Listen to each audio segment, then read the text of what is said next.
If you want to go to school, visit the doctor, buy groceries, or even go to church in this American town, you don't walk down a street. You take an elevator. Deep in the frozen wilderness of Alaska lies Whittier, a remote community battered by sub-zero winds and 25 feet of snow. Here, all 300 residents live inside a single 14-story concrete tower. It is a vertical ecosystem that completely shatters the traditional American dream, but compressing an entire society into a singular building creates a surreal psychological environment. And when night falls, a single-lane mountain tunnel locks completely, cutting this community off from the rest of civilization. This is a story of America's most isolated building, and what happens when an entire town shares a single roof. The geography of isolation.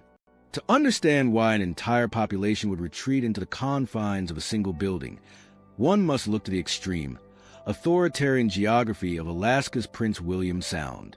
Whittier is a town hemmed by the absolute tyranny of nature, physically trapped between a deep water emerald fjord and a ring of sheer, imposing mountain walls covered in ancient glaciers. The local climate is not merely uncomfortable, it is violently hostile to human survival. The area experiences some of the most brutal winter weather in North America, with annual snowfall regularly surpassing 250 inches. This staggering blanket of ice is routinely whipped into a blinding fury by unrelenting 60-mile-per-hour winds rushing off the ocean, drops in temperature that instantly freeze exposed skin, and seasonal storms that make traditional outdoor transit physically hazardous. In this environment, the classic horizontal design of an American town becomes an evolutionary impossibility. Spreading houses, roads, and utilities across this terrain would require infinite maintenance resources, as infrastructure is constantly swallowed or ripped apart by shifting snowdrifts and avalanches. Geography has forced a total retreat from the horizontal plane, demanding an absolute structural centralization. If human beings were to survive here long-term, they had to abandon the idea of modifying a landscape and instead construct a manufactured environment that could completely wall out the wild. This environmental pressure led directly to the creation of a massive Soviet block-style concrete tower rising out of the wilderness, acting as an artificial island of human life in a sea of ice. The Cold War Blueprint. The giant tower that houses the people of Whittier was never intended to be a civilian neighborhood. Its origins are rooted in global paranoia. Constructed in 1957 by the United States Army Corps of Engineers during the icy height of the Cold War.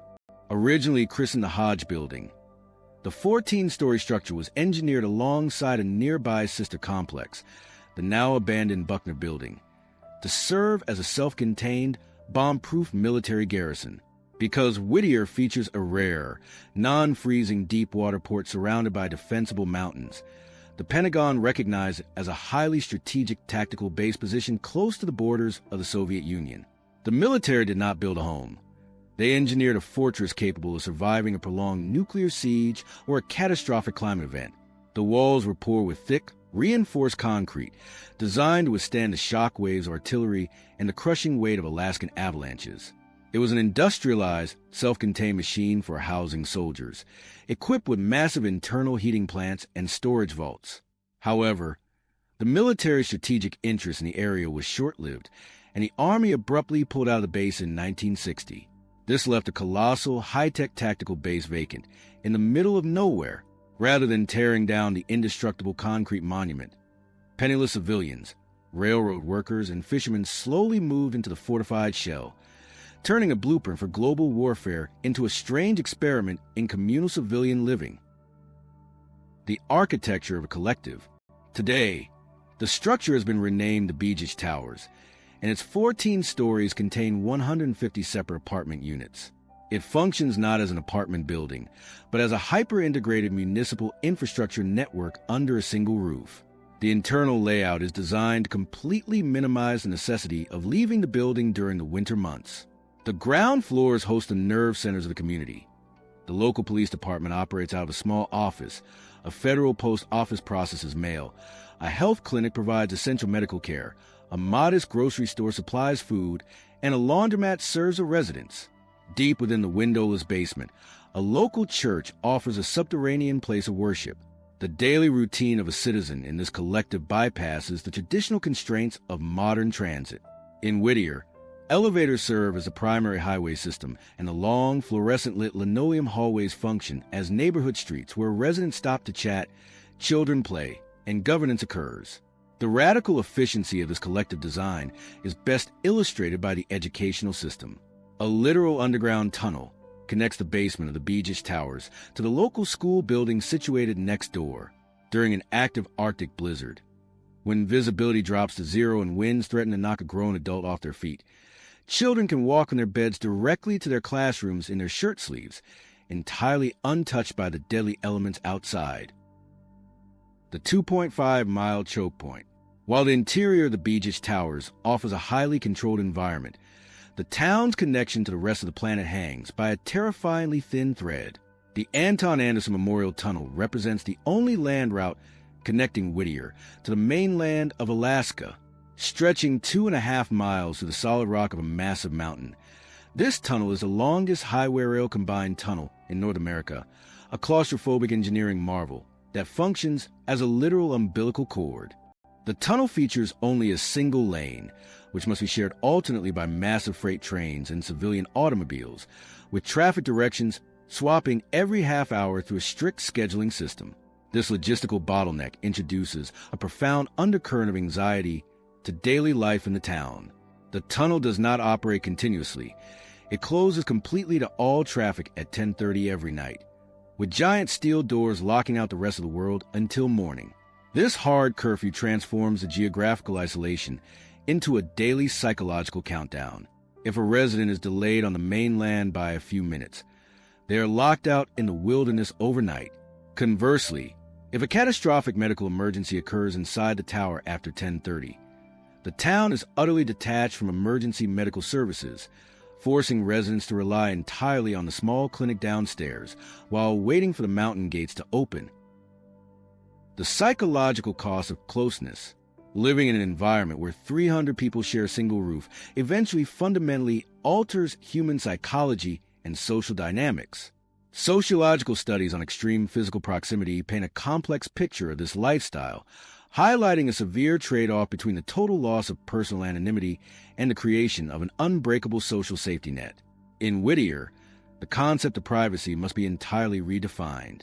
The everyday social friction of a small town is amplified exponentially when you are guaranteed to encounter your teacher, your landlord, your mayor, your utility worker, and your ex-partner every single day inside the same elevator bank or garbage chute area. There is no stepping away to clear one's head, and there is no avoiding an unpleasant interaction. The architecture forces constant, inescapable confrontation. Every mistake is witnessed, and every rumor travels through 14 floors in minutes. While this level of surveillance sounds like a dystopian social experiment to an outsider, the actual voices of the residents reveal a completely different perspective. They do not view their home as a concrete prison, but as the ultimate manifestation of safe, neighborly freedom. In a world where urban isolation is a growing epidemic, the residents of the tower experience a deep sense of belonging. No elderly resident is left unmonitored. No child walks home alone in the dark, and the community functions as an extended, multi-generational family bound by the shared experience of surviving the wilderness. The economics of the infinite winter, the economic survival of this vertical community, requires an intricate balancing act against high operating costs.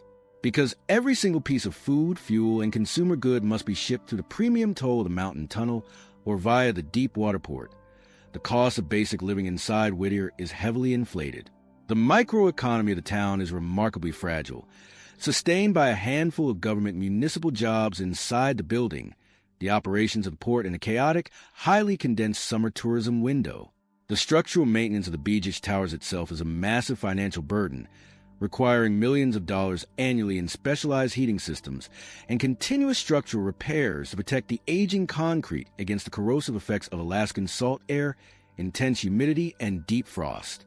To fund this fortress, the town undergoes an intense psychological and economic whiplash every summer. For a few short weeks, the sub-zero winter breaks, the ice melts, and massive cruise ships flood the deep water port, unloading hundreds of thousands of global tourists into the tiny harbor. The introverted, quiet ecosystem of the tower is suddenly invaded by an influx of outsiders. The residents emerge from their winter hibernation to run souvenir shops, boat tours, and restaurants, working frantic 18-hour days to generate enough capital to sustain their vertical city through the next 8 months of total darkness. When the last cruise ship departs and the tunnel traffic thins, the town gladly recedes back into its quiet, collective isolation. The vertical blueprint of tomorrow, when looked at objectively, the tiny community of Whittier ceases to be a bizarre geographic anomaly and instead becomes an important, living proof of concept. Across the globe, modern architectural futurists and urban planners are spending billions of dollars designing theoretical megaprojects for the future, such as Saudi Arabia's multi-billion-dollar vertical city designs, or high-tech architectural arcologies intended for eventual space colonization. These projects are promoted as revolutionary ideas, yet a small population in the remote wilderness of Alaska has already been successfully living out this exact reality for nearly 70 years inside a repurposed Cold War relic. Whittier proves that vertical, highly integrated housing is not a dystopian fantasy, but a highly resilient mechanism for human survival against hostile conditions. In an era where modern suburban city design often fosters deep rates of loneliness, fragmentation, and infrastructure waste, this monolithic concrete tower offers an intense, albeit extreme, alternative of absolute community. It challenges our fundamental understanding of space, independence, and architecture. It forces us to look past the imposing, bleak concrete facade and realize that the core of human society is not determined by the size of our private lots, but by the strength of our communal ties. It leaves the world with profound, lingering question about what human beings truly require to survive and thrive on a changing planet. Do we need expansive, isolating geographic space, or do we ultimately just need a warm, shared hallway in the dark?